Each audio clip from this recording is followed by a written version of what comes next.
Good evening, Winnipeg. Good evening, Manitoba. For all those joining us live this evening on our YouTube channel and all of our social media platforms, we say good evening, universe, and welcome to the Illegal Curve post-game show. With Dave Minuk, with Ezra Ginsburg, I am your host, Drew Mindell. Nice to see so many of you on this Saturday evening. It feels like it was just 9 hours ago, though, I said goodbye to you guys, but it is so nice to see you once again. Gentlemen, good to see you. Winnipeg Jets dropping a 4-2 decision to the Ottawa Senators. The Jets unable to string together more than one win after they finally got off the schneid on Wednesday against Calgary. Well, they're right back on it after a fairly substandard, I would say, performance against the Ottawa Senators. The Jets make the Senators look like a juggernaut. And if that's Senators how they're a juggernaut, Drew. Well, if that's a sign of how the Jets are going to play against good quality teams, i.e. not the Calgary Flames, i.e. not the Vancouver Canucks, and I guess to some extent not the Montreal Canadiens, well, then it's not going to be a very long playoff run. Obviously, you can't extrapolate that and make a direct comparison, but you know, for a Jets team that is still looking for ways to feel good about themselves, not a lot about tonight for them to feel good about. Well, you know, when you look back at this game, you're going to think about all the missed opportunities and, you know, the 2 goals in the first period off of the tips. And you know, guys, I really think, you know, those goals you can't, you know, lay at the feet of Connor Hellebuyck. Those were just really nice tips from Connor Brown and Timmy Stützle. And it's funny because, you know, on this morning show, those were the 2 players that I asked Ian Mendez about, right? If you remember, you know, Connor Brown's had a lot of success against the Jets this year. I think he's up to 10 points now on the season. And Tim Stützle, obviously. Yeah, exactly. And, you know, Stützle is a guy that, you know, I think is 5th or 4th in rookie scoring. He's had some, you know, droughts this season, but, you know, picks up his first career hat trick. So, you know, first off, we have to give credit to the Senators. Like, this team's going to be a playoff team, guys, very soon. I don't know if it happens next year, but, you know, in the next 2 or 3 years, I would be shocked if this team isn't in the playoffs. And, you know, Kopp, Lowry, Appleton, Dave, they were great. And, you know, really unfortunate there in the third period because Matty Perreault feeds Mason Appleton with a beautiful pass right in the slot. You know, Appleton has a great chance and, you know, unfortunately he's not able to put it past Philip Gustafsson, and then he takes a penalty. And I realized that, you know, the penalty, Twitter was erupting a little bit. I thought it was maybe a bit of a weak call, interference on Brady Tkachuk. And then obviously, you know, Brady Tkachuk could have easily been called for a spear, or he could have maybe even been called on the slash on Connor Hellebuyck. And, you know, it's funny because I was kind of thinking right around, you know, when that slash happened, that's when maybe Paul Maurice was going to pull Hellebuyck for the extra attacker. But, you know, that was kind of the final dagger, right? And, you know, Mark Scheifele, you know, brings the Jets within 1 on a just absolute beauty sauce pass from Blake Wheeler, but, you know, too little too late, right? And then you've got to try to tie it up with 50 seconds left there, and then Stastny takes the penalty. But overall, like, you know, this was not how you wanted to respond, or I guess, you know, continue you know, gain some more momentum after beating Calgary to snap the losing streak. What I meant was, you know, get revenge on Ottawa for defeating you on the road. So, you know, I guess you really liked Scheifele, Connor, and Wheeler. That was one of the best games I've seen them play in a while. We talked about, you know, the goal from Appleton, beautiful pass from Scheifele, and give Appleton credit, Dave, because he kept the puck in, he kept the play alive on that play because it was a bit of a line change there, and Appleton stayed out. And he deserves a lot of credit for how well he played, and that whole line was good. But again, boys like Dubois, Stastny, Perreault, I think they left a lot to be desired. Dubois had a really good scoring chance in the first period, wasn't able to bury it, but second and the third period, I didn't think that, you know, Dubois, Stastny, and Perreault were generating enough offense. So again, it was kind of like, you know, 2 good lines out of the forward lines, and they didn't finish again, still struggling to score goals. That's really been the story of the Jets here over the last, you know, 3.5 weeks. Well, Kyle Connor with that golden opportunity where he had enough time to make an illegal curve sandwich in front of Gustafsson there, and he just, he just looks like shell shocked because Kyle Connor usually doesn't miss on that opportunity. We know he's got some of the best in tight hands that you see in the NHL, and he sort of made it easy with his shot there. It wasn't like it was a grade A, 5-alarm, robbery by Gustafsson to keep the game at the 2-1 level, and then the third period starts for me. And the Jets have no push in the third period. And Ottawa takes the game to them to start the entire third period, and they get the 3-1 goal. Stützle, that was his second of the game before he got the hat trick. That, to me, is, the Jets started the game off well in the first period, had a lot of good chances, aren't able to capitalize on those chances. Ottawa capitalizes on theirs with the two sort of mid-slot tips that get them on the board. But then it's 2-1 after Appleton cuts the lead in half after that nice pass from Scheifele. But no push from the Jets in the third period. That, to me, is what bothered me the most about this game, is just the lack of a push from the Jets, to start that third period. Before we let you in here, Dave, I just want to make mention I am keeping a close eye on the results of the Montreal-Toronto game.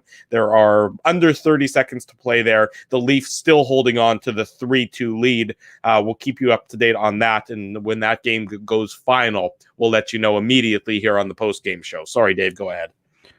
So wait a second. Am I here to talk about the Jets, or am I here to talk about the big Moose win today? The Jets. We talk about the Moose when we need to stall for some time. So that's when we let you do that.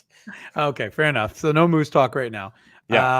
Okay. Well, I'll reserve that to the end of the end of this broadcast. Look, guys, I think Ezzy and I often talk about this Jets team. You had a feeling that this Jets team, if they were down, could tie the game. Mm-hmm. When they were down 3-1, 3-2 earlier in the season, you just didn't, you weren't concerned. You thought to yourself, okay, this team can pull it together. They've got the goal scorers who can do it. They don't have it's not an issue. This team can come back. I didn't feel like that was the case. When it was 3-1, I didn't think this game I thought it was over. I didn't think, Ottawa, first of all, like we've been talking about, beating Calgary is nice, but Calgary stinks. So even though they beat Edmonton, but it doesn't mean anything. Calgary just is a team that was going through the motions, right? Yeah. What did we talk about? We talked about the importance of beating a team like Ottawa, who doesn't stink, who's been very good. 7-1-1 in their last 9. Now 8-1, or actually I should say 8-1-1 8-1-1 in their last 10 games now. Because one of the top 10 teams in the last month in the NHL. I mean, I referenced it on this morning's broadcast. Certainly, I think they were entering tonight, one of the either in 8th place or 9th place in the last month of games. So this is a good hockey team. It doesn't even matter what's going on in the rest of the NHL, because you can't really. It's gone final in Toronto. The Maple Leafs hold on for a 3-2 victory over the Montreal Canadiens. So, the Jets miss an opportunity to clinch at least third spot with the loss tonight, but the counterpoint is that they don't that they still maintain their lead over the Montreal Canadiens. The Canadiens play 2 more games. The Jets obviously have 3 left, so that is just a point of reference that the Leafs do win in regulation over the Montreal Canadiens after the Habs certainly had did they have a 2-0 lead, if I'm not mistaken, in that game? Yeah, so the Habs blow a 2-0 lead to Toronto tonight. Yeah. Go ahead, Dave. I was going to just quickly say Jake Allen let in a really weak goal from Pierre Engvall. And to your point, Drew, now the same scenario is going to apply on Monday, right? When the Jets play the Canucks. If they win and the Canadiens lose, I guess it would have to be in regulation as well. Then the Jets will clinch third. That's correct. Exactly right. Anyways, so I to be honest, you interrupted me, and I've lost my train of thought. I don't remember what the hell I was talking about. Thanks, Drew. Well, I wasn't listening to about the Moose and their 9-game point streak. No, I wasn't allowed to. Drew cut me off. I guess it's 10 now. It's 10. I was going to say it's 10 game. It's 10. And you know what? Hey, look, Chuck wants me to talk about the Moose. Ty and the broker. You were talking about the Moose. You know what you were talking about, Dave? You were talking about how you didn't at any point in time think the Jets were going to come back when they were down 3-1 in this game. At least one of us is paying attention to what the hell I'm talking about. But the point is that, again, this is not a feeling you have with this Jets team right now. And largely that's because the guys who drive this bus more often than not don't look like they're driving the bus. The bus is broken down on the side of the road right now. Kyle Connor, don't know what's going on, but he just doesn't have it going on. And it's, Pierre-Luc Dubois, there's flashes, but it's not enough. And again, it's nice that Mark Scheifele scored his 200th goal, but and look, the funny part about this game was the Jets started off hot, 8-1 were the shots. Then the Senators scoring their second shot.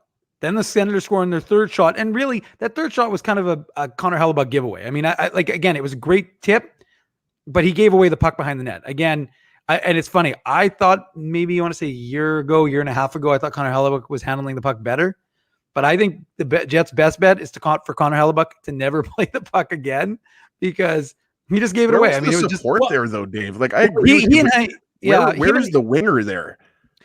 Well, I mean, again, he and Heinola, and there's obviously there's a freshness in that relationship. So there's maybe a little bit of miscommunication there, but you're right, Ezzy. Like there was no support. I'm not blaming it all on Hellebuyck. I just thought they were. No, I know you're not, Dave. It was just a bad series of events that ends up in the back of your net when you're feeling good. I mean, you've already hit a post in the game. You're feeling like you're out shooting Ottawa. Ottawa's playing, the goaltender's playing well.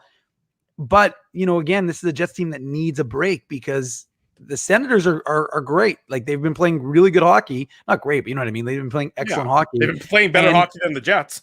Well, that's not saying much. So the point I'm trying to make is that you've got a team that you need to feel good about yourself and you're generating, you're just not finishing. And again, it's the guys that you need to finish. Pierre-Luc Dubois, Kyle Connor, Blake Wheeler, Mark Scheifele, your big dogs. Again, Mason Appleton scoring, that's great. No problem with that.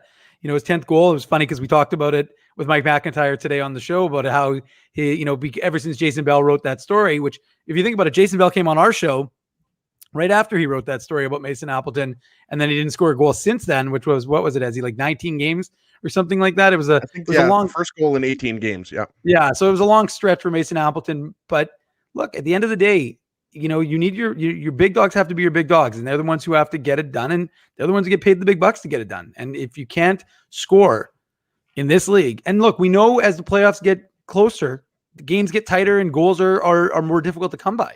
Mm-hmm. So when you have opportunity, you have to bury them. And that's just what we're not seeing this team do.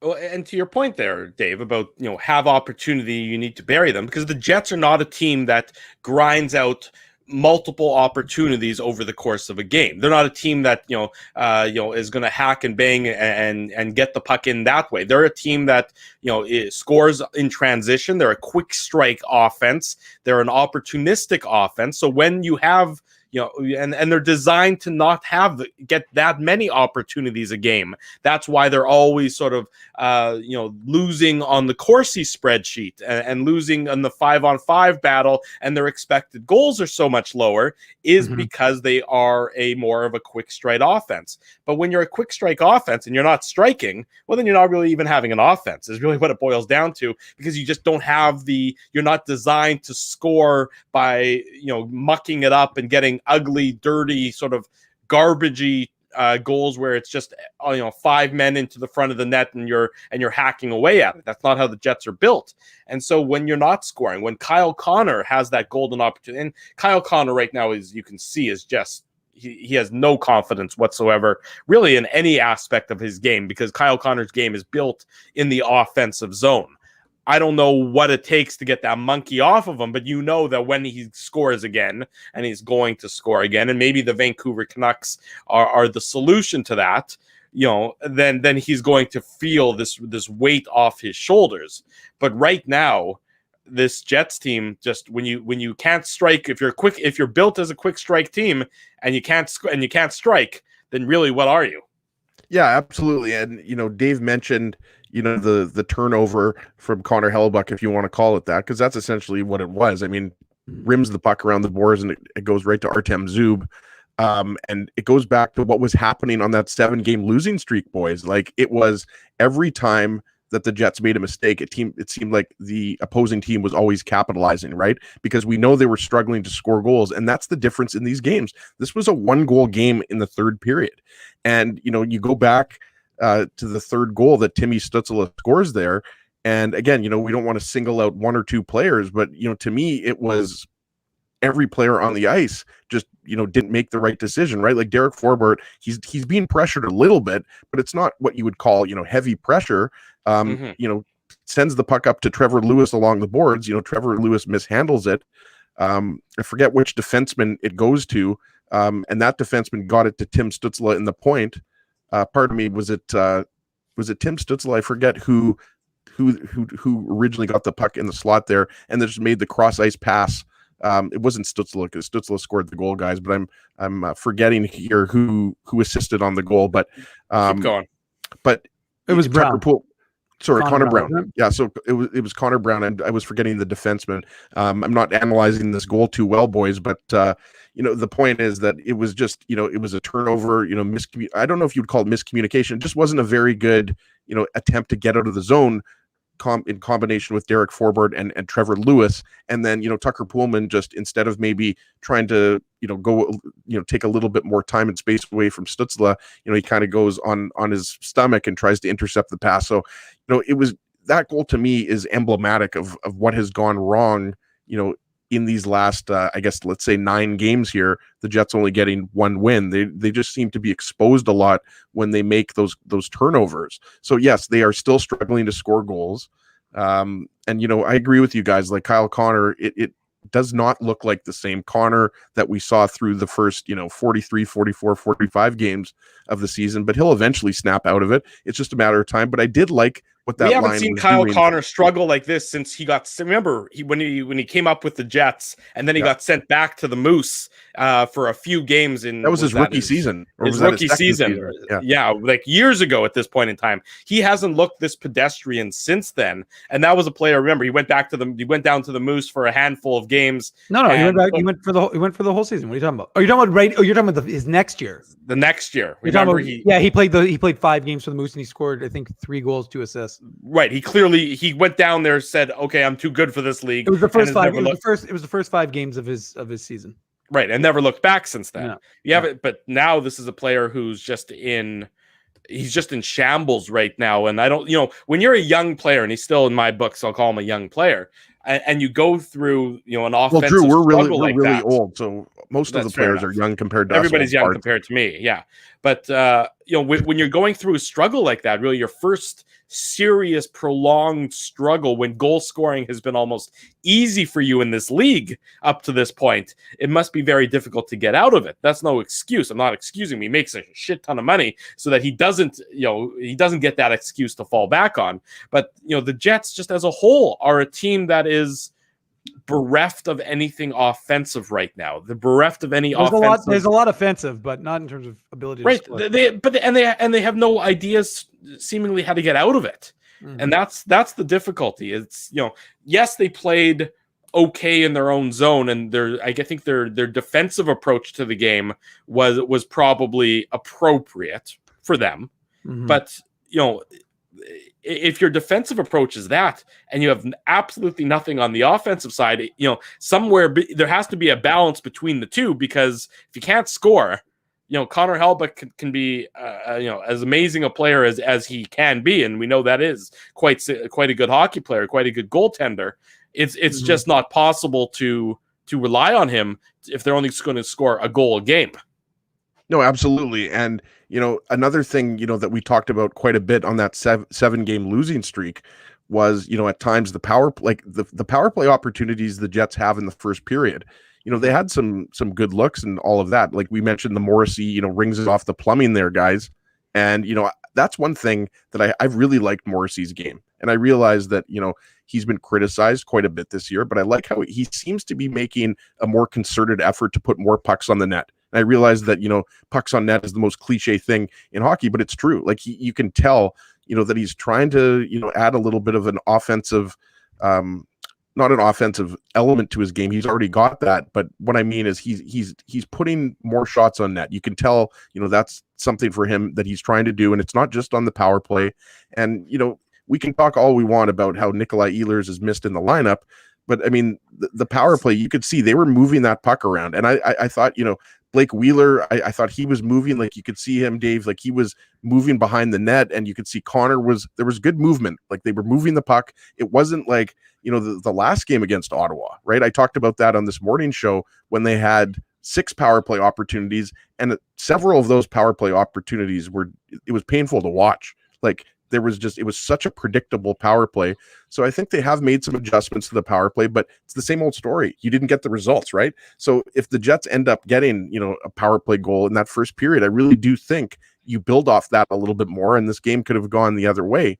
But this was just one of those games, going back to what Drew said, there just wasn't enough sustained pressure. There weren't enough of those high danger chances. Like in the second and third period, how many stretches were there, guys, where the Jets were in the Senators zone and creating a lot of offense? Like you just didn't see that, right? Like you didn't see scoring chance after scoring chance after scoring chance. You saw a few, but certainly the first period was by far the Jets' best period, and after that, there just wasn't enough offense created. Yeah, I mean, there's again, I think it just keeps coming back to the same thing, and it's that you need goal scoring, and especially in the playoffs when goal scoring becomes a premium, and it's not going to be easy.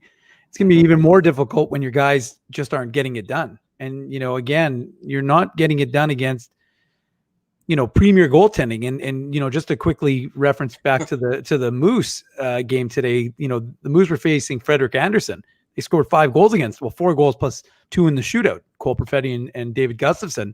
So the Leafs don't necessarily have, we talked to O'Dog about it. Campbell looks like he might be your go-to guy based on the way he's playing. And Frederik Andersen, I've watched him the last 2 games against the Moose, and they had a 2-1 lead against him. He played 31 minutes of that game on Thursday, and he played the full 65 plus the shootout today, and he didn't look very good. So not to say that some of the goals, Cole Perfetti scored just a spectacular goal in the game as well, both in the shootout and in regulation. But you have to be able to generate. You're not facing Connor Hellebuyck right now, and that's something that factors in, right? What do we always talk about is the big advantage for this Winnipeg Jets team is that you're supposed to have the best goaltender in the league, or specifically in the North Division. And that's going to be your edge. But again, and I'm not going to sit here and dump on Connor Hellebuyck because I think he's been probably their best player for the entirety of the season. They wouldn't be here without what he has done for them on most nights throughout the course of the year. But I just think like you've got a situation where you can't always be reliant on him. And this team, I think, has just become too much run support. A baseball term, he's got to have more run support, and too many times this year, even in the third period, there, like the Senators were better than the Jets in the third period. They were better than the Jets in this game. They were. That was what I said off the start. Is that how do you not push? Where is the push in the third period? Okay, you've had a good second period in the sense that you've cut the lead in half. You had a golden opportunity towards the end of the second period to tie the game all together. Third period starts, you're expecting a push.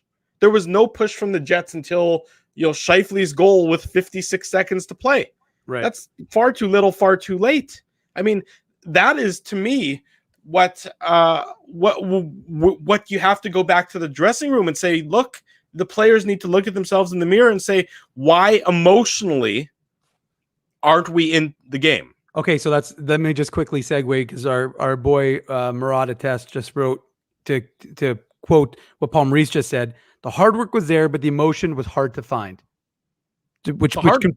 Well, I'm just saying, Drew. Like you're talking about a lack of emotion. Regardless of whether you agree with it, the entirety of the statement, but he is confirming what you just said, which is where was the emotion? And that's kind of what what I talked about, and what we've seen from this Jets team is that ability to kind of generate it. You get mad, and you force the issue. You're a big horse, and you got to ride.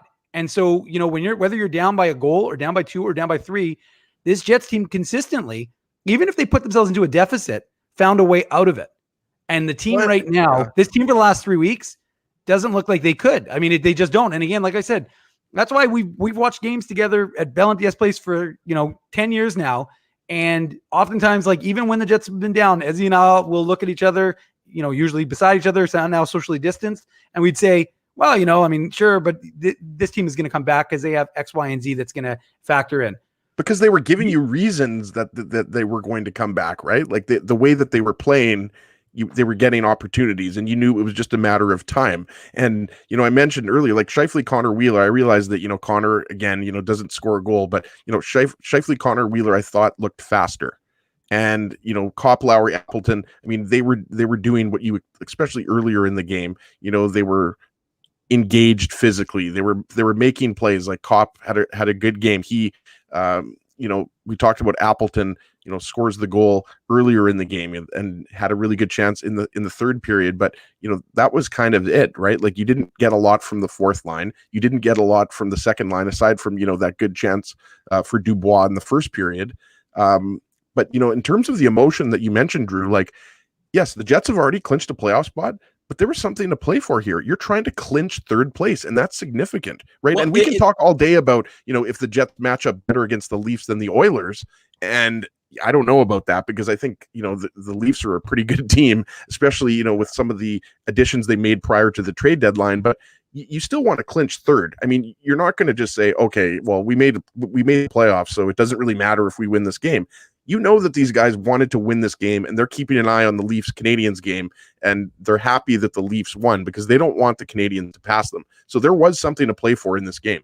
Well, so if the Jets can't find emotion tonight, that, extrapolating that out, they shouldn't be able to find emotion on Monday or Tuesday against Vancouver, because those games are just as meaningless, if not more meaningless, than tonight's game was. And then next Friday, it's funny comment from Ty there saying the game Ty was so such a big Nick Cage fan. Yeah, I found myself flipping channels to Con Air is a classic. Action. That is a good one. Yeah. Con Air was a good one. I always sort of Con Air, Passenger 57, when Wesley Snipes was in his heyday. That was also a good movie if you want to talk about movies that involve violence on a plane. And I guess if we're talking about Yeah. Wesley Snipes, Drew, we have to mention Demolition Man. I mean, that's Well, one of my favorite Man. action movies of all time. I don't like snakes, so I did not enjoy snakes on a plane, but that's a separate issue entirely. But I'm just saying, if you can't find emotion tonight, segue over. If you can't Snakes on find a plane emotion with Samuel L. Jackson, not Wesley Snipes. I know that. I know, but we're we're talking going about with the movies planes. on a plane. Planes, Ezzy, come on. Oh. Yeah. Well, If- if we're if talking you- about plane movies, Airplane with Leslie Nielsen is the best. That's a good one. Classic. That's a classic. Come on, Drew, you Classic. know that. My boy, what birthday would that have been? Maybe my 7th or my 8th birthday. I think I had some friends over for a sleepover. Neither of you were invited, don't worry. And I think we watched Airplane 2, if I'm not mistaken. Drew, we learned long ago not to lie to the audience, and if you're going to try and pretend like you had friends when you were a kid, that's a lie to the audience. So please, let's move on. Like Airplane is Sheldon's favorite movie. I feel like he loves that movie. Airplane's a good movie. I mean, the Airplane's a funny movie. You can't go wrong with if Airplane's on. Airplane and Spaceballs. If either of those two movies are on, you're probably going to watch those movies. Going back to what I was saying, if you can't find emotion tonight, presumably you can't find emotion on Monday, you can't find emotion on Tuesday, you can't find emotion on Friday when you finish off the season against the Leafs. So if you can't find emotion at all, can you find the emotion? Can you flip the emotional switch for the playoffs? That's, if that's all that's ailing the Winnipeg Jets, and it's clear to me that it's more than that, I think systems and roster deployment is also ailing the Winnipeg Jets. So if those are your three big issues, it seems like you got some problems ahead of the playoffs. Well, let's go back to this game, right? We talked about Thomas Chabot's not in the lineup. Chabot is, we all know, he's their best defenseman. Yeah, that's right, Marsh. I had the beard at 4 for sure. And my son Ruben's going to have a beard pretty soon. He's almost 2. So let's just hope it's not your daughter. No, but let's go back though, and let's go over the Senators' defense, right? Like Artem Zub, we talked about him earlier. Like he's a pretty good young defense. You've got Jacob Bernard-Docker, who I watched a couple times when I went down to Grand Forks. He's a good, up and coming defenseman. He's a rookie though. UND drop. Yeah, UND drop. Nikita Zaitsev. You see where I'm going with this? It's not a wonder. It's not a shutdown defense, is what you're saying. Well, exactly, and you've got some good young players there, but this was a game in which you could have absolutely. It was Shane Pinto, by the way, former UND as well, who was the one that had the puck at the point. I had to go look it up because it was killing me. That was the third goal where Derek Forbort passed it up to Trevor Lewis, and he wasn't able to handle it. But guys, this defense is a defense that a Jets team that essentially the only player they're missing in their forward group is Nikolai Ehlers. Like, you should have been able to take advantage of some of those matchups, and you didn't. Well, and the way they make people, and I love Nikolai Ehlers, but first of all, Nikolai Ehlers doesn't play on the first power play unit, so somebody might want to alert the broadcast to that exciting development, because his absence is apparently the problem that solves all of the Winnipeg Jets issues. If you listen to it, look, Nikolai Ehlers' absence is big for this team, and Ehlers needs to play more time on the first power play unit in my mind. But that first power play unit is exactly how it's been for the majority of the year. So you can't blame Ehlers' absence on their struggles. They've struggled for reasons that are not Nikolai Ehlers. They're struggled for reasons of, I would say, predictability. That power play is, granted, we watch them game in and game out, so we know it better than a lot of other people, but you don't think these other teams have tape study? You don't think these other teams who've played them 9 or 10 times this year know exactly what the Jets want to do on the power play? Of course they do. And so you, at some point in time, need to change it up, because the other team is like, okay, they're doing the same thing again. Well, I guess I know who to cover, because nothing ever changes here. And they're doing it with a lack of speed. And that's what we talked about. There, it's not only is it predictable, but it's slow. And those again, and they stayed on too long today, I thought. Like, I thought to myself, like, what were they on for? Like a minute 20 on one of the power plays? Like, the second power play for sure was close to a minute and a half. Yeah. Like I was power like, play unit. And it's just like, if you don't have it, don't force it. That's when you're going to make mistakes, and that's when you're going to get burnt. And they're trying those seam passes that where there's nothing there. You're trying to feather it through 6 different pairs of skates to try a beautiful goal, and it's never going to work, because your odds of succeeding with that pass in that short window of space and that many bodies in between, it's infinitesimal, your chances of succeeding with those passes. Right. I know that. I agree with you, Drew, on the seam passes. I don't know. Maybe, I'm the only one here. I didn't think the 2 power plays for the Jets were that bad. Like, I obviously know they didn't score, but I thought that they moved the puck pretty well. And I mentioned, Blake Wheeler was a little bit more active, and, Kyle Connor was jumping up into the play. We mentioned, Josh Morrissey was obviously, feeding pucks, and Blake Wheeler was providing some traffic in front of the net. Like, I thought that it was, put it this way, Drew, I thought it was better than, at times on the last homestand. Look, but this Jets team, that's not good enough, right? You got to score the goal. They succeed they succeed in the win column on the basis of 2 things: exceptional goaltending from Connor Hellebuck and an exceptional power play. Yeah, because 5-on-5, we know they're nothing to write home about. 5-on-5, they've been one of the worst teams in the league for the last number of years, in terms of what's expected of them. So, when you're not, if you are what you are at 5-on-5, but you're reliant on the power play, and your power play isn't working, and it hasn't been working for, the last 9-10 games for sure, then what are you? The Jets are fortunate that, the first 3 months of the season, or the first, 2 months of the season, were so damn good, because otherwise, where would they be right now? If this was the team, the question is, what Winnipeg Jets team is the real one? The one that was succeeding so well earlier in the year, or the one that's been struggling terribly for the past 10 games? That's a valid question, and I would probably say, Drew, that it's somewhere in between. The Jets are not this bad. I'm sorry, I don't care what anybody says. Like, they're not 1 win in 9 games bad. Like, this is something that I don't think anybody saw coming. But you make some points that it's tough to argue with, right? Like, the Jets are not a top 5 or even top 15 even strength team in terms of when you dive deeper into the advanced stats with the expected goals for, expected goals against, and then when you combine those, and that's what we talked about, what was it, a month and a half ago, when you combine the 2, you get expected goals percentage, and the Jets are, I believe, still bottom 5 in the league at even strength. And so, yeah, you're right, Drew. The Jets do depend a lot on the power play, and it's one thing if you don't score a power play in 1 game or 2 games, but when your power play is below 15% in 5 to 10 game stretches, that's when you really run into problems. And again, you can't blame it on Nikolai Ehlers. You just can't. There's too many talented players out there on the first power play unit and the second power play unit, that can get the job done and score goals here. So yeah, in these last 3 games, we've been talking about this for the last 7 or 8 games. But yeah, the power play, you have to either change some of the personnel or, change what you're doing out there, because if that goes into the playoffs, 0-4, that's going to be a huge problem. Well, it's funny, Dave. We had O-Dog on this morning, as you mentioned earlier, and we were talking about systems. And he said, his tongue firmly in cheek. The way to describe systems in this league, you would think it takes a player 6 months to learn a new system. And, O-Dog knows this better than anybody else because he played the damn game for so many years.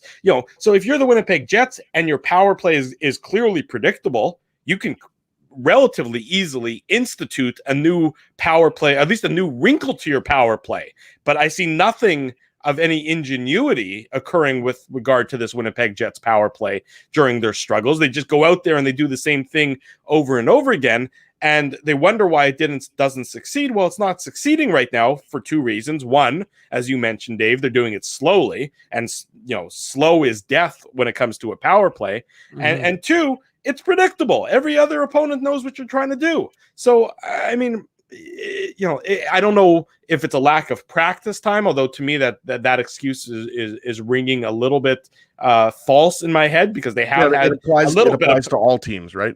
Right. So other teams are able to put in new wrinkles every now and then. Yeah. But this Jets team, when it comes to the power play, well, the same thing we didn't work anymore. Looks like we have to keep doing it again. I just don't get it, Dave.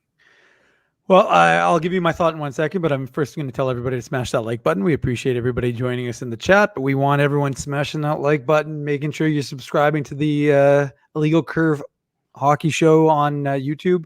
That's always does a lot of good for us, so please smash that like and subscribe. Ring the bell, of course, as well. Get notifications of when we go live. I mean, we usually put it out on our Twitter and on illegalcurve.com, but it also helps when you've done some of that. It helps with the algorithms, lets other people know that the Illegal Curve post-game show or the Illegal Curve hockey show is on. So does anyone actually know what an algorithm is? Like I realize people say that word, but your dad is a math algorithm. Your dad is a math professor, so I suspect of the 3 of us, you were the best equipped to, and I'm pretty sure you took calculus. So and so I'm not so sure that's going to help necessarily, but okay.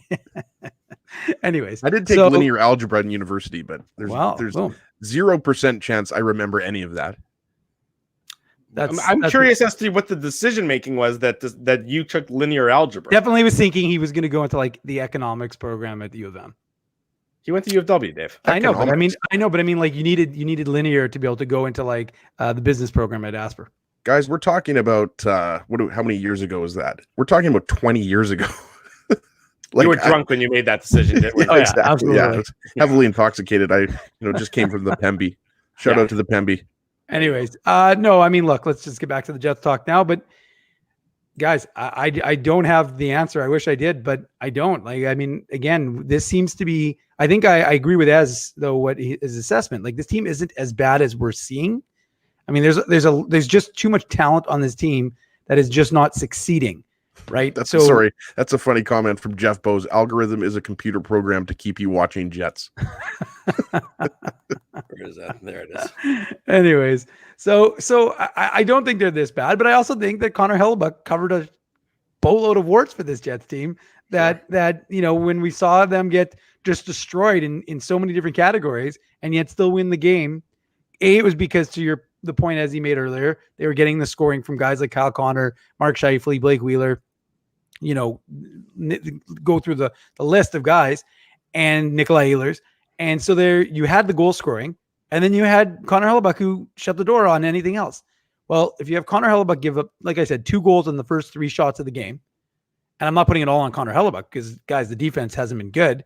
Again, these goals happen because of defensive breakdowns. It's not solely on the goaltender unless it's a breakaway. But so there's a number of things that led up to it. But I mean, at the end of the day, Connor Hellebuyck let in 2 goals on the first 3 shots. And that's not something you're used to seeing with this Jets team. So again, I think it's a function of he's not playing otherworldly, which is what this team needs if they want to win. So what we talked about earlier on this morning's show. And they need the run support. And they just aren't getting it from the usual suspects. So as a result, it's predictable. But again, like I said, I just would suggest that this Jets team isn't, to Ezzy's point, he's right. It's shocking to see them having lost this many games And again, what are you going to do against the Canucks on Monday, Tuesday? Does it really make a difference? I mean, maybe it gets you going again. I mean, I asked Jeff O'Neill the question, and to your point, Drew, Jeff O'Neill played 11 years in the NHL, so he's got an opinion and he's entitled to it. And his feeling was, if a team is going through something, even if it's this late in the season, they're dealing with the adversity.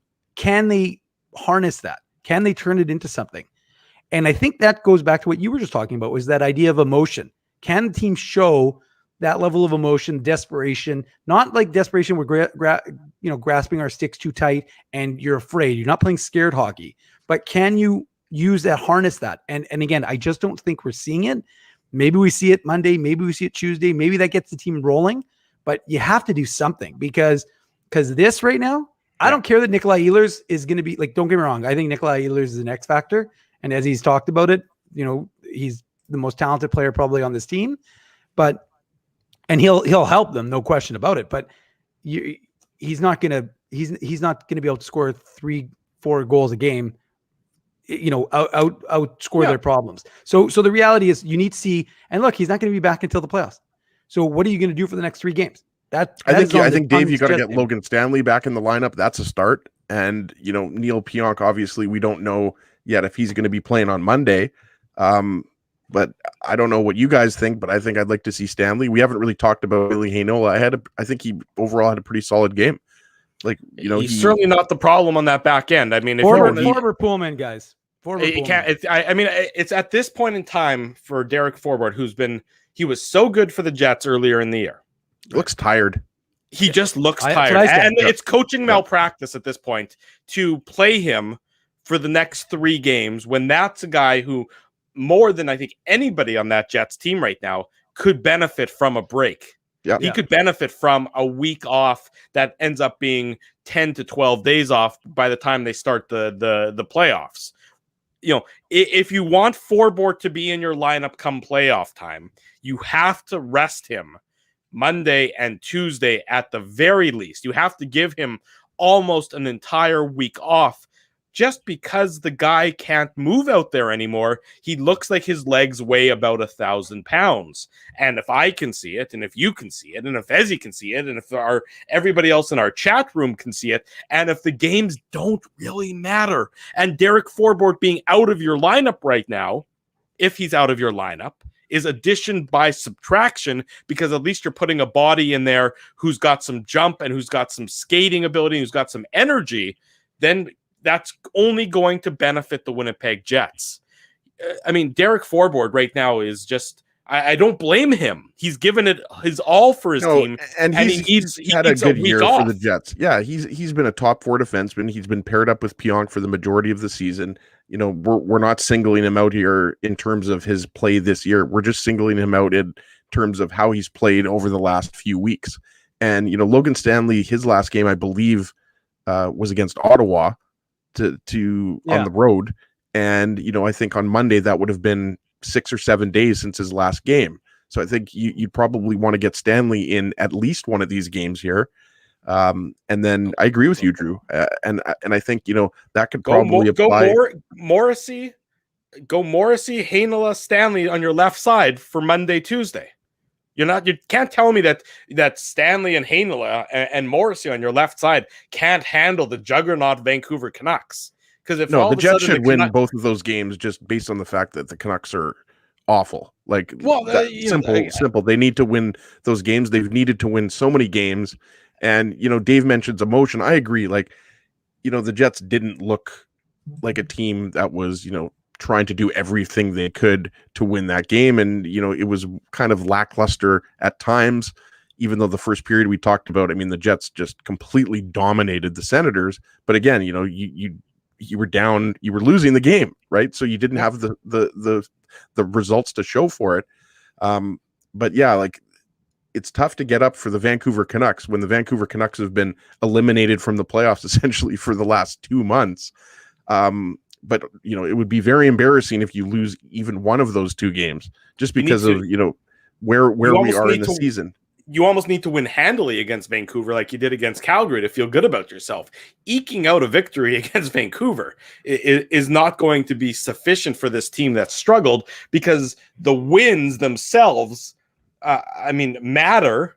But how much better would this team feel about a significant win or a handily won game against the Canucks on Monday or Tuesday? And they should be able to do it because, well, to your point, Ezzy, Vancouver isn't a very good hockey team, and not like and when I say that, I mean they're a really lousy team. I was being polite.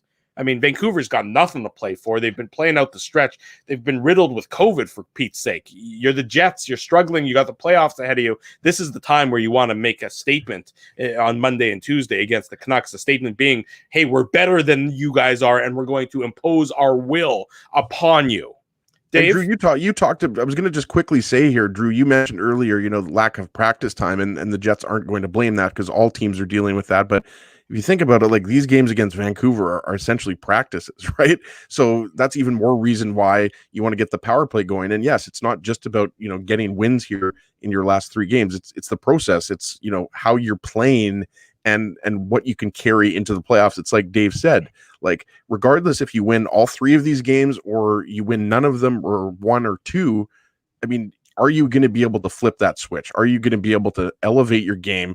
Whether it's against Toronto or Edmonton, that's going to be the big question. It's more so, what they look like and how they're playing as opposed to the results. That's going to tell us a lot about, how the first round of the playoffs are going to go, because they're not going to have a lot of time. Even if they have an extra, couple days, we talked about that, because Vancouver and Calgary are going to have to play those games. They'll get some extra days to I guess rest some of their players that might be injured, or just rest for everybody. But regardless of that, as soon as the playoffs start, I mean, it's an absolute marathon. So, it might not be for the Jets the way they're playing. It might not be at all there, possible. Dave. Well, yeah, and I was just going to say, like, to answer a question about Forbort, I don't have the minutes breakdown, but he played 20 games last season between the Kings and the Flames, and not including the playoffs. I'm just talking about regular season. So you've got a guy who played 20 games, and now he's up to 53 with the Jets. That's a lot of hockey for a guy. And again, like I said, he's not like the oldest guy on the team. He's only, what is he? How old is he again? He's about 20, late 20s at the early 30s, somewhere right around there. I mean, all these guys, everybody seems like they're a grizzled veteran. And then I've told this story. He might be 29. I think he's 29. So anyways, yeah. Sorry, go ahead, Drew. Sorry, no, I was going to tell a story, but you can finish your thought. No, I was just going to say so. I want to hear story time with Drew Bendell. That's what I want to hear.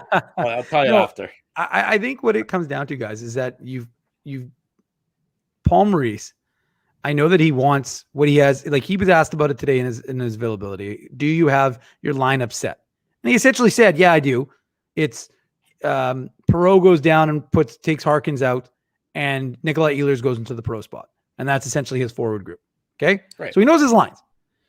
Well, okay, so if you know your lines, then and you know roughly what your D pairings are going to be, and if you really want to have Derek Forbort healthy and ready to go, what the hell are you doing putting this guy in the lineup on Monday, Tuesday, or get him out for one game? And again, to Ezzy's point, like, let Ville Heinola play, let Logan Stanley play. I mean, again, these are essentially exhibition games. They should both be in the lineup for the last 2 games. Like, why not? And look, we don't know what the status of Pionkas. He was listed as day-to-day with, after today's availability. He was 98%. Again, take that with a grain of salt, because usually that's not necessarily the truth. But the point is, we don't know whether he's going to be available on Monday or not. The Jets practice tomorrow, I believe, but I can't remember I don't know. I can't remember their schedule. I think they're practicing tomorrow, but I'm not 100% sure. If anything, it won't be if anything, it might be an optional. I mean, I'd be surprised if it was a full team, full out practice, because, day after a game, and with Monday, Tuesday coming up, you're unlikely to really drill them through a practice, especially at this stage of the season. And it's Mother's Day as well. Yeah, exactly. Maybe they'll take the day off. But the point is that you have an opportunity to get these guys in and get them some confidence. Let them play. Let Ville Heinola play. Let Logan Stanley play. You put Ville Heinola on the second power play unit, give him an opportunity there. That's a good move I thought by Paul Maurice. Give him that responsibility, give him that opportunity. If Neil Pionk's back, again, like I said, which is what your hope is, then you have an opportunity to really kind of get these guys, mixed up. And because right now, look, Jeff O'Neill said it today on the show. It's the Jets defense isn't anything to write home about. And we all know that. Everybody in the chat knows that. The Jets know that. We can all pretend like it's something. Look, and the players are never going to shit on their own guys. They're not going to be like, oh yeah, our defense sucks. They're not going to say nobody's ever going to say that, But the point is that if you compare them, and as he's done this many times to a number of other teams, they're not a defense that is going to inspire fear in anyone. And so again, here's an opportunity to change some things up, and because it's not working, like Tucker Pullman and Derek Forward. Yeah. It's just again, like work. I said, it would be fine as your third pairing, I guess, but he doesn't play him like a third pairing. And so, again, Billy Heinola. Yeah. And then, and Logan Stanley, get these guys in. Again, I don't want to go broken record. You've had him, Heinola, in a couple games. I'm just saying, to me, even if you want Forward in, then you got to get him rested, because he's just gassed. He doesn't have it right now. Dave, it's the rest, but it's also because in the first round of the playoffs, and I think what you're trying to say here, I don't want to put words into your mouth, sure, go ahead. Obviously, but in the first round, if let's say Forward is a starting defenseman and he struggles a little bit, let's say you get down in the series, whether that's just game one or you go down 2-1 in the series, you want to be able to go to that's funny. Love Mickey Mouse.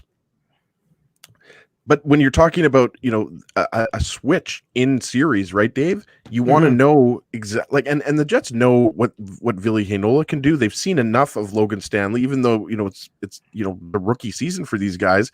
Why not see in the last couple games of the season, how these guys both play in your top six? That's what I think the main point is here. Yeah, you want to rest Forward. You want to rest some of these guys that have played all the games or the majority of the games, but you also want to give these guys, it's a little bit of an audition here in the last three games. If you keep playing Forward, the next 3 games through the end of the regular season, and then all of a sudden the playoffs happen and somebody on your left side of your D struggles, you're going to bring in a guy who hasn't played in really any significant hockey in 9, 10, 11 games. Exactly. It just logically, but logic about keeping your guys ready, next man up philosophy, it logically makes sense to play a guy like Stanley, to play a guy, like Heinola, continuing to play him, just so that they're ready, even if they're not in the lineup for day one, game one of the playoffs, even though I think Heinola should be.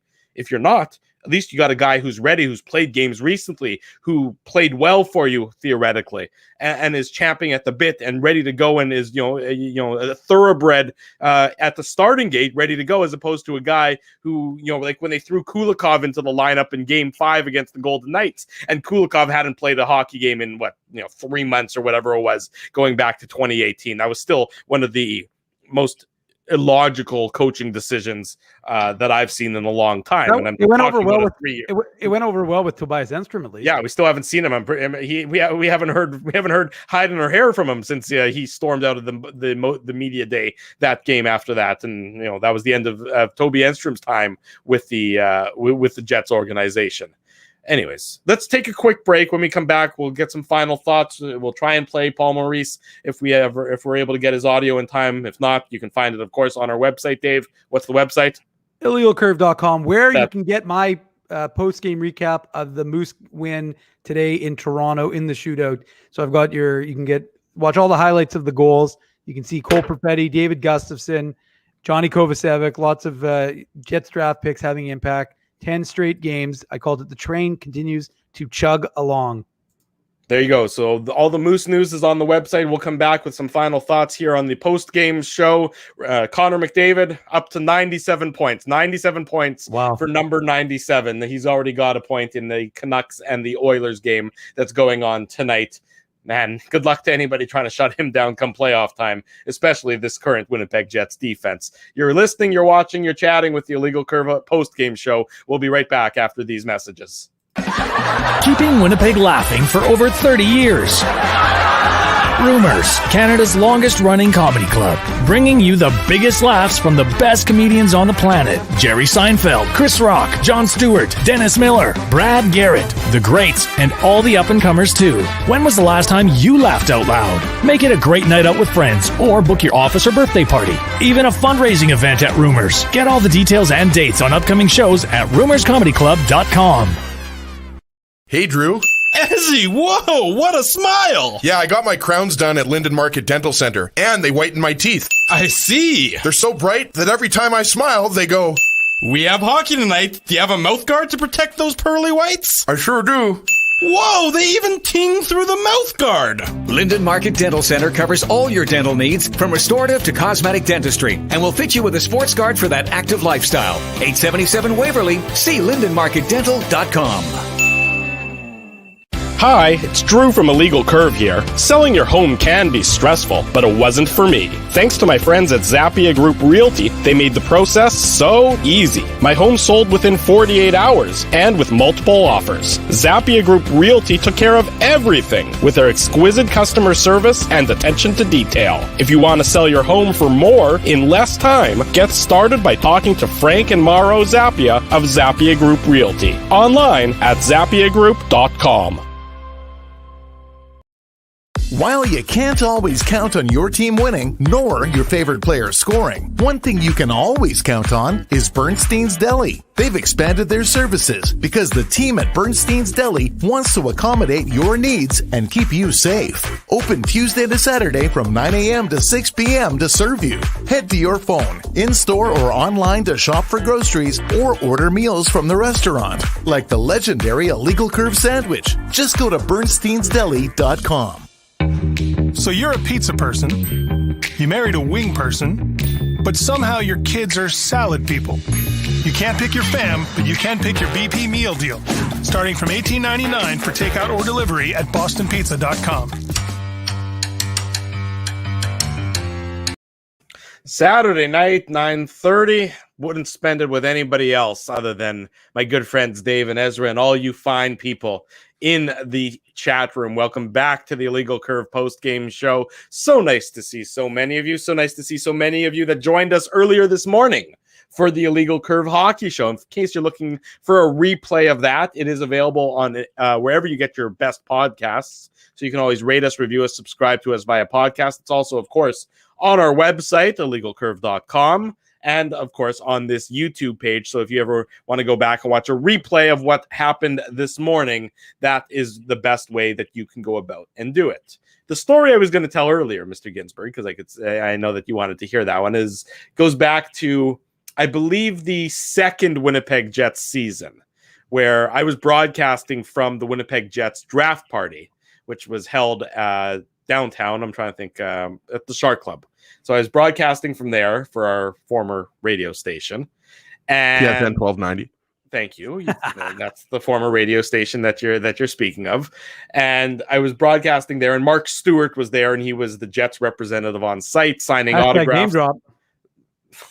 Signing autographs and everything else. And then, he came over and we did a couple segments together on air. And I remember thinking to myself, oh, there's Mark Stewart, towards the tail end of his career, the grizzled veteran that he is. And I'm thinking to myself, he's probably 35, 36, something like that, towards the, grizzled veteran guy who's been through all the wars. Then I looked it up afterwards. I'm like, he was like 27 at that point in time. He was younger than I was. And it always stuck out in my mind that the grizzled veteran when it comes to hockey and the grizzled veteran when it comes to all other walks of life are two very different grizzled veterans. So that was the story. I hope it was worth that was you not waiting worth for. waiting for. I didn't think it was that good a That story. must have been the honest. first or second year of the Jets. That's the tractor story? It was the Yeah, year they that drafted was a Morrissey. brutal story. It was the Morrissey draft, if I'm not mistaken.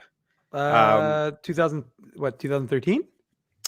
We were at the Morrissey draft, weren't we, guys? Mark Stewart's 37. So if he was 27, that would have been the first year of the Jets. Well, it was the first or second year. I mean, who was the first pick after Scheifele? The year after Scheifele? Trouba. Are we talking about the first round of 2012? You're talking about the second round of 2011 or the first round at the first round. Trouba of was 2012. That was Trouba in Pittsburgh. Draft was in Pittsburgh. We didn't go to that. Then one. maybe it was either maybe it was the Trouba draft. I really don't. It could have been the Trouba draft. I don't really. We didn't remember. go to that one. The legal curve Anyway, did not go to the true draft. In any event, But regardless, Mark Stewart applied for a restraining order after that interview. He didn't actually, because if you remember, if Drew wants a name drop, then I'll do a little Mark Stewart name drop. Remember, Mark Stewart was on the Illegal Curve Movember team along with Zach Bogosian. I'm not sure how they ended up on and Slates. Yes, Jim Slater. That was the third one. That's right. And also, we should throw in Mark Stewart recently was hired as the new assistant coach for Colorado College. He was at Vermont. He was at Vermont. That's right. Yeah, now he's with Colorado College. Yeah. Oh, very nice. Okay, well, there you go. We've done some sufficient name dropping, then, I suppose, here as we're carrying on with the Illegal Curve post-game show on this Saturday evening. You know, look, this Jets team has a lot of warts right now. It's really what you can boil down to. You know, they're fortunate. I mean, can you imagine if they had lost to Calgary on Wednesday night and then put out this effort tonight to get against the Ottawa Senators? And obviously, you never know what would have happened, but you know, the pressure that was on was relieved a little bit, but it's clear that it wasn't a complete and total fix for what ails the Winnipeg Jets as they continue to struggle. They continue to struggle offensively. They continue to just really look like a team that's a shell of the same team that we saw, you know, a month ago, certainly, you know, 6 weeks ago, no doubt.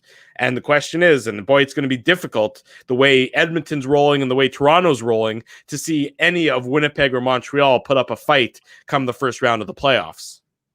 Yeah, I mean, you're right, Drew. And, you know, the Jets do have 3 games left, thankfully, right? And you should be able to put up a lot of goals up against Vancouver, even though, you know, the Canucks are obviously going to try to play the role of spoiler, even though there's not much to spoil aside from the Jets, you know, clinching third place. We talked about that, but, you know, it's got to come from within. And that goes back to what we were talking about with emotion, right? Like, we could talk about this all day long until we're blue in the face here. But if the Jets don't, you know, put together, you know, 3 good games here, and, you know, unfortunately, they weren't able to put together their best game tonight. And yeah, it was a 1-goal game. And the Jets had an opportunity in the third period. But obviously, you know, the third goal was self-inflicted. And that's something that, you know, I'll be looking for here, you know, in these 2 games against Vancouver and Toronto. It's if the Jets lose these games because the other team deserved to win these games, and I'm not saying Ottawa didn't deserve to win the games, but I'm saying like the Jets, what I said this morning was like an honest, hardworking effort. And you only saw that for 1 period, right? Like the Jets were the better team in the first period, but second and third period, it just wasn't good enough. The Senators were the better team. So, you know, that's what I'm looking for here in the last 3 games, to put together more complete efforts. Let's hear from the Winnipeg Jets head coach, Paul Maurice.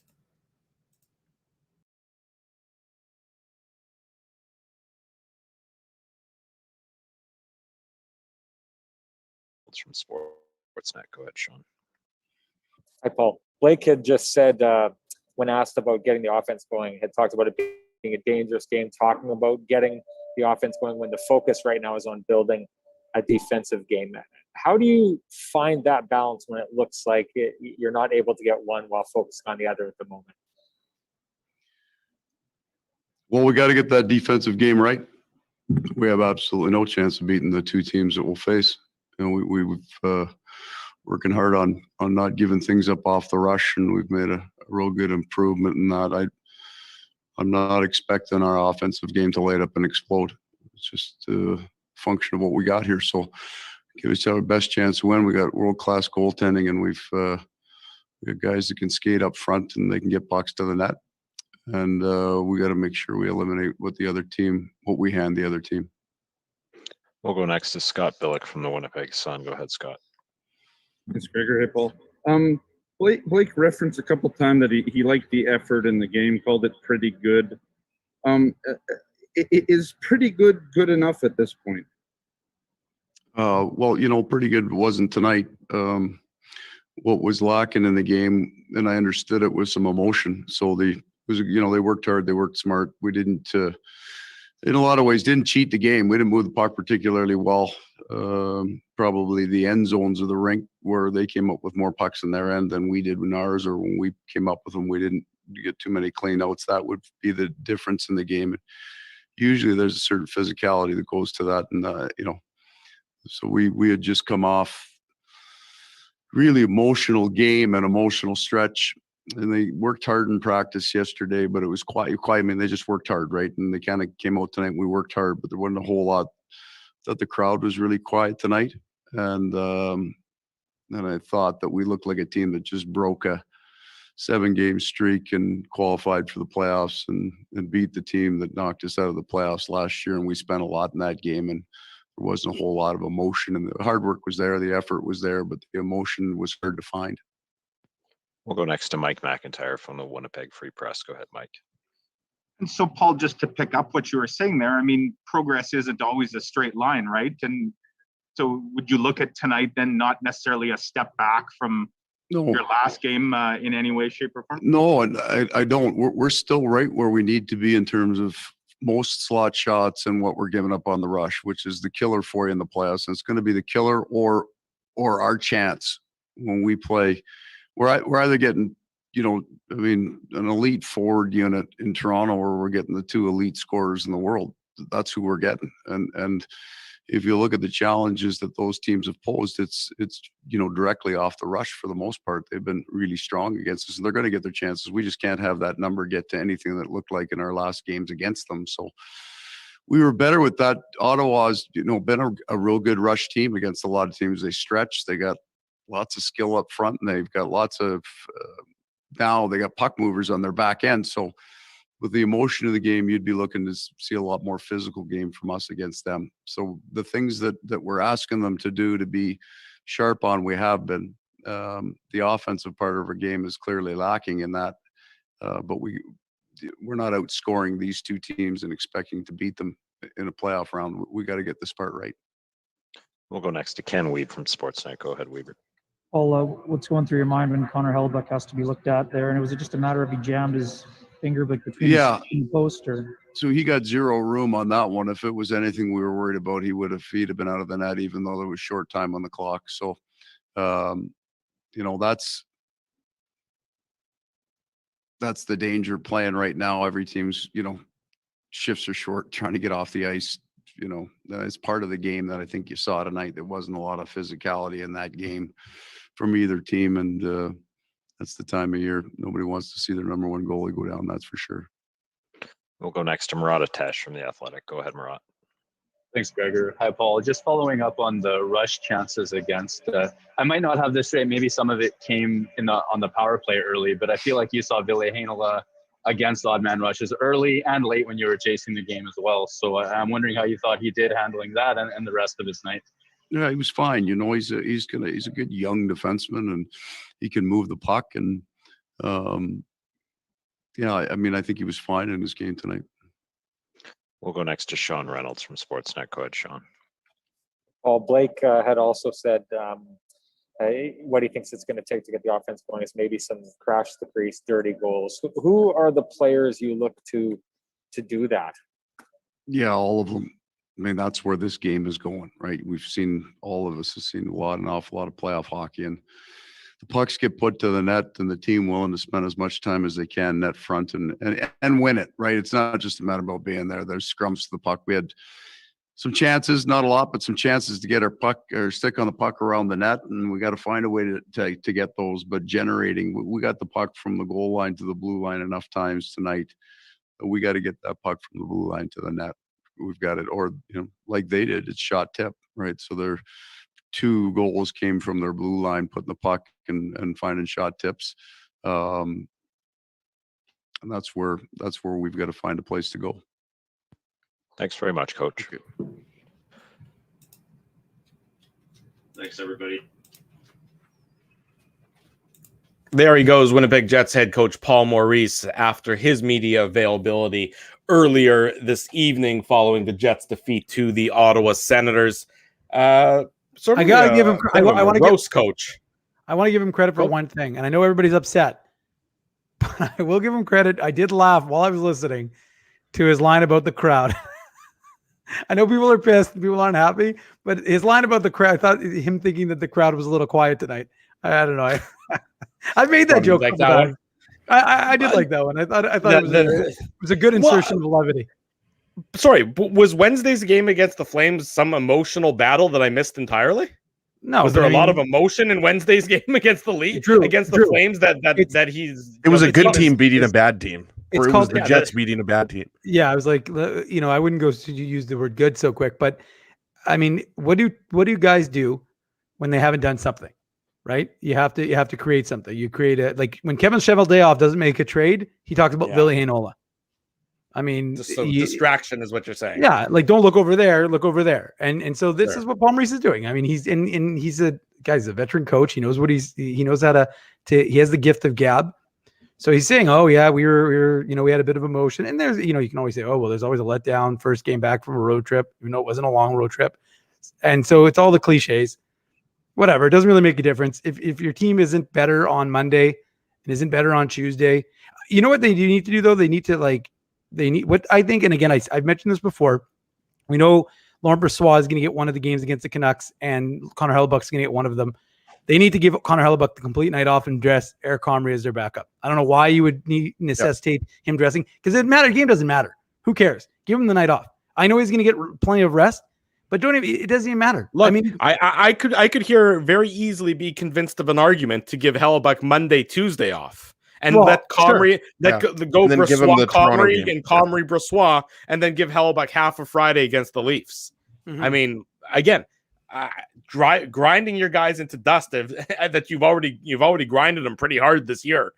Give the Monday, Tuesday. If you want guys not to have Monday, Tuesday, and Friday off, give them Monday, Tuesday off. Play them Friday against the Marlies. As of right now, they are practicing tomorrow. Give them Friday off against the Marlies, and then you're ready for the playoffs. But continuing to just work them. Well, guys, I don't know Connor if that Hellebuck solves anything. No goaltender in the NHL started as many games as Connor Hellebuck. 43 games, 43 out of 53 for the Jets. That's I get it. And I get that Paul Maurice is, what did he use? Artur Zerbe 72 games in one season. It was a different era. It was a different time. Yeah, I mean, although ironically, it was probably still when they were flying commercial. But anyways, the point is that Connor Hellebuck needs this team. They need to just change a few things. And I think if you just give Connor Hellebuck that opportunity to not have to even dress, Eric Comrie, like I said, Eric Comrie just played 3 games for the Moose. He's fine to back up Laurent Brossoit. If you need him to play in a game, he won a game for the Devils earlier this year. Eric Comrie, let him play a game. Reward guys. Get some good vibes going. And you know what? That's what I was going to say. Like the taxi squad guys. Every guy I've talked to who's played on the taxi squad and has gone down to the Moose has talked about how. Well, first of all, you can see it in their game. And it's funny, they've all had CJC scored a goal today. He was recently on the taxi squad. Nelson Noje scored a goal in the last game for the Moose. He was on the taxi squad. You have a lot of guys who kind of get they one thing they've said is that the taxi squad has really kept them fresh. Remember, that was one of the things was you don't want guys just practicing, but really the guys consistently have talked about the taxi squad and how it's given them the opportunity to stay fresh and hungry. And like I said, when they get in games, whatever. But I just think that you need to change a few things up. And one of them could be just to give, like I said, give Connor Hellebuck a night where he doesn't have to dress and he doesn't have to put on the equipment. And it's doesn't one even need to come to the rink. Well, whatever. But anyways, I think he does, man. He does because they still need a third goaltender just in case. But anyway, the point is, I think you need to just change some things up with this team mentally because, again, not that the goaltending so much, but just this team overall, like just do something because right now it's just not going on. Let's wrap it up with that. Unless, Ezzy, you got any final thoughts you want to chime in on? Wait a second. I didn't even get to do my Moose segment. You know what? People can stick around for your Moose segment, or you can go to Dave's Moose YouTube page and you can watch Dave's analysis there. Well, we're gonna have an end of season Moose analysis most likely. So no question. Well, for the record, you're not invited. Oh, I'm going to be doing it with the Moose people. I'm not going to be doing it with you. Ezzy can maybe do it because Ezzy's expressed interest in coming to a Moose game. I don't think so. We don't need any bandwagoners. Ezzy, he's in. You? I don't think so. Well, on that note, when you feel the love, you know that you just got to say goodnight and go spend it with somebody that actually likes you, and hopefully that's still my wife. But on that note, thanks to everybody who's joined us. Hold on, Drew. I do have one final thought here. Oh. I am confirmed for the vaccine on Monday around 20 to 3. Not around 20 to 3. That's when my appointment is. So I might not be Mazel tov. available for Monday night's game because I might be recovering. You know that because you just got the vaccine. Yeah, last but you're week. getting. What are you getting? You're probably getting Moderna or Pfizer. I got. Oh no, AstraZeneca.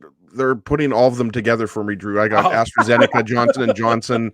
Yeah, they're putting some other stuff in there, so I'm getting a super shot. Okay, you get that makes sense. So No, hopefully I'm getting you are. Moderna. If you're getting Moderna, my way, someone's doing well. Yeah, exactly. Somebody's doing well. There's fewer ramifications or fewer side effects for that one, but hopefully. So what you're saying is I don't get Monday night off. Is essentially you can get Monday night off. You know very well that if you decide to get Monday night off, there's nothing we're going to do to stop you. In any event, we'll be back Monday night for Play it by ear, Drew. Okay, we'll play it by ear. We'll be back Monday night. I'll be here and Dave will be here regardless for the Illegal Curve post-game show after the Jets and the Canucks on Monday night and again on Tuesday night, right around 9:30, 9:40, somewhere around that point in time. So you can stay tuned for that. Big thanks to everybody who joined us this morning, certainly for the Illegal Curve Hockey Show. Joined us tonight for the Illegal Curve post-game show. Big thanks to our sponsors, Rumors Restaurant and Comedy Club, Linden Market Dental Center, Zappia Group Realty, Bernstein's Deli, and our friends, of course, at Boston Pizza as well. Support these fine local businesses. Support all the local businesses right now. They could really use your help. As much effort, as much help as you can provide, they would certainly appreciate it. For Dave Minuk, for Ezra Ginsburg, I'm your host, Drew Mandel. Until Monday night at around 9:30, we wish you good night and good luck.